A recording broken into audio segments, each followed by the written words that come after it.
So, folks, the question remains, why is Premier Ford seemingly so terrified to testify at the Emergencies Act inquiry? Well, we're not letting him off the hook so easy. We feel it is his parliamentary duty to testify. It is not his parliamentary privilege to hide in his office like some supersized Wyerton Willie. And by the way, folks, if you want to get involved with our campaign, please visit stophiding.ca. That's stophiding.ca. Please sign our petition demanding that the Premier do the right thing and testify. Oh, and if you can, please chip in $1 or $3 to help us pay for the rental of that Jumbotron-equipped truck. My thanks in advance.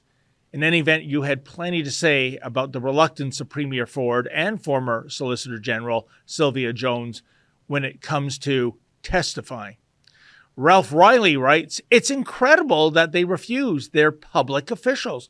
Well, good point, Ralph. They are public servants indeed, meaning they serve us, not vice versa. Isn't it amazing how many people in government and in the bureaucracy seem to forget this caveat?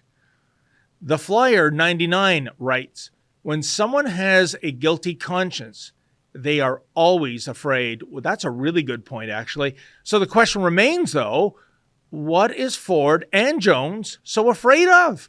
Some internal communications being made public that they thought would be forever private? And if that is indeed the case, then what was said in those communications? Fascinating. Shane Pankhurst writes, "He just straight lied to us for over 2 years. Now he doesn't want to lie. SMH.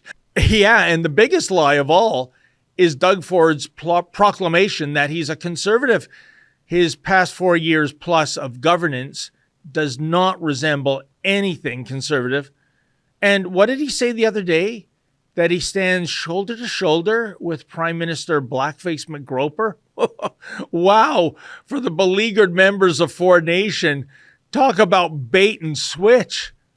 And Chris Wallace writes, "I'd rather see him sitting in an isolation cell for refusing to appear." Well, that would be almost as harsh as taking away his cherry cheesecake dessert. But seriously, if he is ordered to go testify and Ford still refuses, then what happens?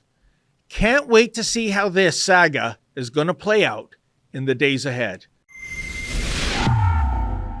Hey folks, that was an excerpt from my show, Rebel Roundup. Now, to get the full meal deal, why not go to Rebel News Plus, sign up, and never miss a Rebel News Plus show in the future.